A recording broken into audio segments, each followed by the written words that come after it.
Hello बच्चों, welcome to SV chemistry. बच्चों, आज के सेशन में हम पढ़ेंगे integrated rate expression for zero order reaction. बेटा, जीरो ऑर्डर रिएक्शन में जो रिएक्शन का रेट होता है वो रिएक्टेंट की कंसंट्रेशन पे डिपेंड नहीं करता।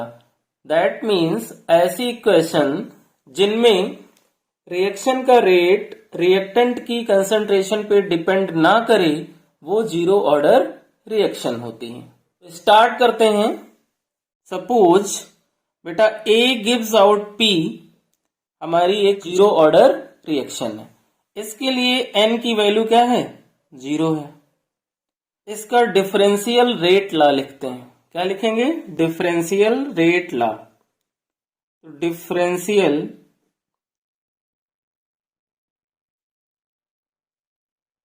Rate law, differential rate law जो होगा वो होगा rate equal to minus D A by D T.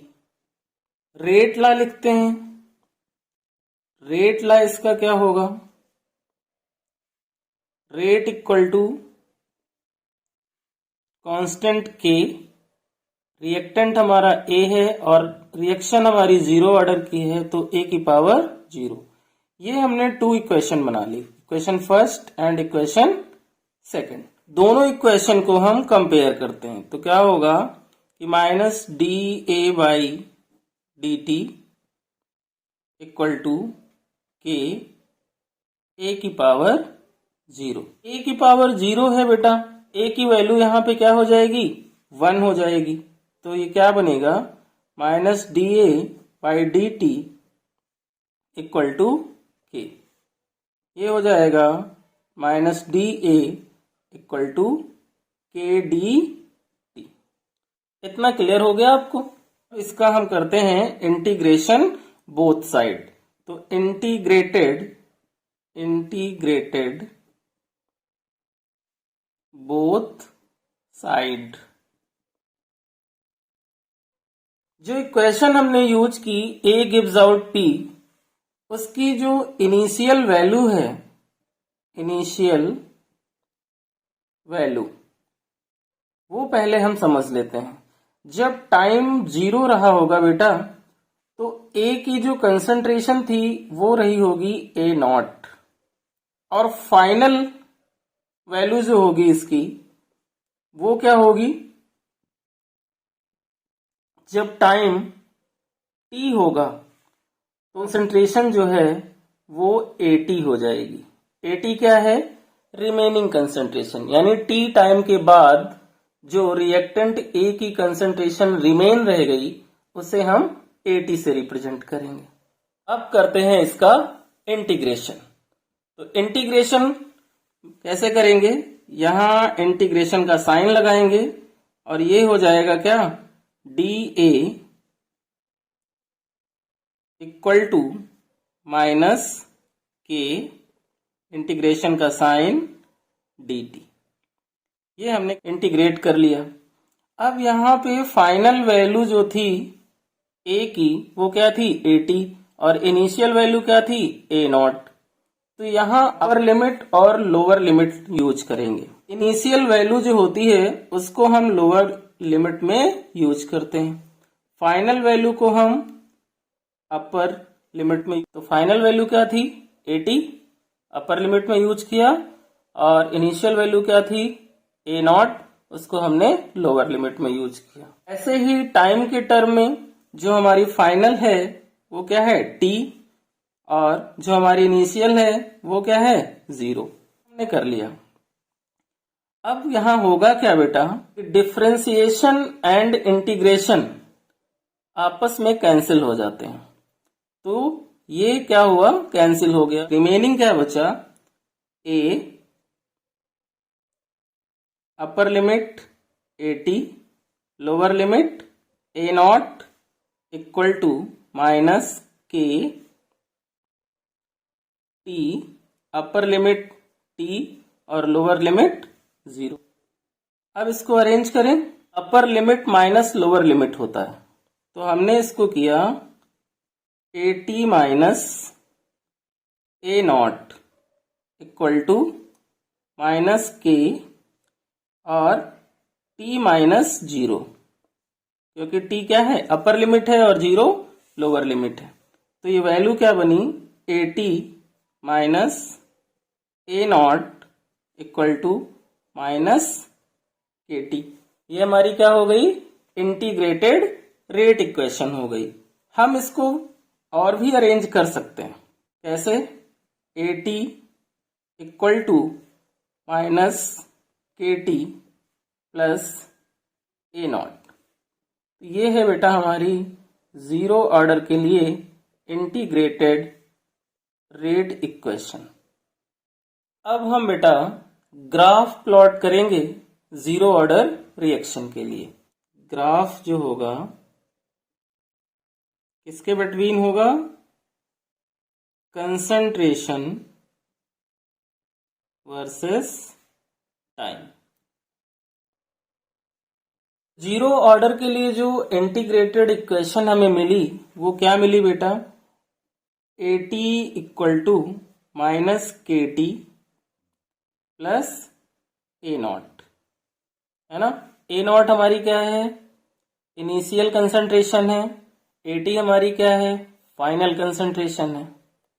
Okay बेटा, इसको हम कंपेयर करते हैं y equal to mx plus c से। यहां पर बेटा क्या है कि y एक्सिस पे हमें क्या मिल रही है, AT। तो y के लिए हमारा क्या हुआ, AT हो गया। x एक्सिस के लिए क्या मिल रहा है, t मिल रहा है। तो x एक्सिस पर क्या हो गया, टाइम हो गया। m जो हमारा है वो हमारा है स्लोप, जो कि हुआ माइनस k। और कंसंट्रेशन जो हमारी इनिशियल थी वो हमारी क्या हुई, A0। अब हम इसका जो ग्राफ प्लॉट करेंगे वो कंसंट्रेशन वर्सेस टाइम के बिटवीन करेंगे। कैसे होगा ग्राफ, ये हमने इसका ग्राफ बनाया ऐसे, ये x एक्सिस और ये y एक्सिस। तो x एक्सिस पे क्या करने वाले हैं, हम कंसंट्रेशन को यूज करने वाले हैं, और y एक्सिस पे हम टाइम को यूज करने वाले हैं। यहां पर कहीं पॉइंट होगा जिसे हम A0 कहेंगे, है ना। और इसका जो ग्राफ होगा वो क्या होगा, स्ट्रेट लाइन होगा। क्या होगा बेटा, स्ट्रेट लाइन। और इसका जो स्लोप है वो होगा माइनस के। और इंटरसेप्ट जो कि एग्जाम में पूछा जाता है, इंटरसेप्ट जो होगा किस पे, y एक्सिस पे, वो होगा A0। यहां से हमें ये तो पता चला कि जो रेट है वो does not depend on the concentration of reactant. यहां पे क्या हुआ कि rate does not depend on the concentration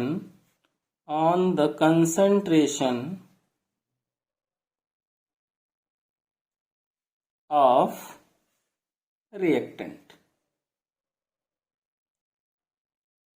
graph plot करना सीख लिए बच्चों।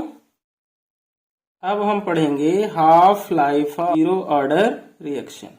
Half life for zero order reaction.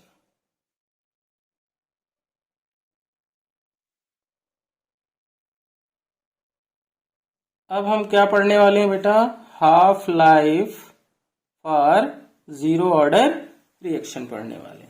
तो हाफ लाइफ होती क्या है, सबसे पहले वो समझ लेते हैं हम। When concentration of a reactant, when concentration of a reactant is reduced to 1/2 of its initial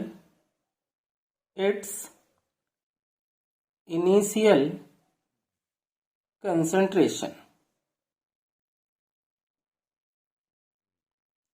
ये हाफ लाइफ होती है बेटा। दैट मीन्स वो टाइम जिसमें रिएक्टेंट अपनी इनिशियल कंसंट्रेशन का आधा रह जाए, हाफ। ओके बेटा, इस कंडीशन में क्या होगा कि टी जो होगी हमारी टाइम, वो हो जाएगा टी हाफ, और हमारी जो फाइनल कंसंट्रेशन 80 थी वो हो जाएगी इनिशियल कंसंट्रेशन की डिवाइडेड बाय 2। कुछ ये वैल्यू हमारी फाइनल कंसंट्रेशन और टाइम की बनेगी।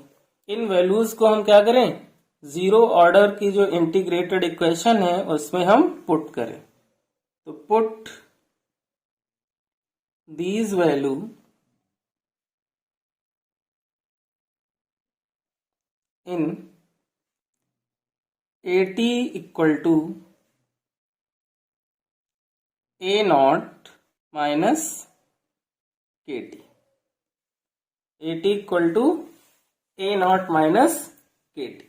अब इस इक्वेशन में बेटा हम T की वैल्यू एंड AT की वैल्यू को पुट करेंगे। तो क्या होगा कि AT जो हमारा है वो तो हमारा क्या हो गया, A0/2 इक्वल टू A0 हमारा क्या रहेगा, A0 माइनस K, और T की जगह वैल्यू क्या आएगी, T1/2। अब इसको हम अरेंज करते हैं तो क्या बनेगा, ये minus K T1/2 equal to A0/2 minus A0, और T हाफ हमें फाइंड करना था, तो T हाफ इक्वल टू क्या होगा, A0/2 की। ये हमारा हो गया जीरो ऑर्डर के लिए T हाफ। क्लियर हो गया बेटा। यहां पर एक कंक्लूजन हमें मिला। वो कंक्लूजन क्या है कि जो T हाफ है वो डायरेक्टली प्रोपोर्शनल है किसके, A0 के, और T हाफ जो है वो इनवर्सली प्रोपोर्शनल है रेट कांस्टेंट के। इन पे भी बेटा मल्टीपल चॉइस में short question, very short question भी आते हैं, इसलिए आपको ये भी पता होना चाहिए। तो यहां पर एक नोट करके ये लिख सकते हो। सो बेटा हमने जो है जीरो ऑर्डर के लिए इंटीग्रेटेड रेट इक्वेशन क्या होती है वो फाइंड करना सीखा, उसका ग्राफ कैसे प्लॉट होगा वो सीखा, और जीरो ऑर्डर के लिए टी हाफ कैसे फाइंड करते हैं वो भी सीख लिया। अब हम करते हैं जीरो ऑर्डर रिएक्शन पे बेस्ड न्यूमेरिकल। तो क्वेश्चन क्या है बेटा कि the rate constant of a zero order reaction in A is 0.003 mole litre inverse second inverse. यानी कि हमें यहाँ क्या गिवन है, रेट कांस्टेंट गिवन है। How long will it take for the initial concentration of A to fall from 0.10 molar to 0.0075 molar. तो क्या क्या डाटा हमें यहाँ पे गिवन है बेटा, यहाँ पे एक तो हमें के गिवन है, के की वैल्यू कितनी है 0.003 है। दूसरा हमें क्या गिवन है, ए नॉट गिवन है, ए नॉट की वैल्यू कितनी है 0.10 है। और थर्ड हमें डाटा जो गिवन है वो ए टी गिवन है। ये टी बेटा सफिक्स में है ना, टी क्या है सफिक्स में, जैसे ए में नॉट सफिक्स में है वैसे ए टी में टी सफिक्स में है। ये हो गया हमारा कितना 0.0075। हमारा जो फॉर्मूला था वो क्या था, वो था AT equal to minus KT plus A0। यही फॉर्मूला था हमारा। इसको हम रीअरेंज करें तो और करके ऐसे भी लिख सकते हैं कि AT equal to A naught minus K T. ये टी जो है क्या है, सफिक्स में है, तो ये हो गया। अब इसे हम ऐसे भी लिख सकते हैं कि A T minus A naught equal to minus K T.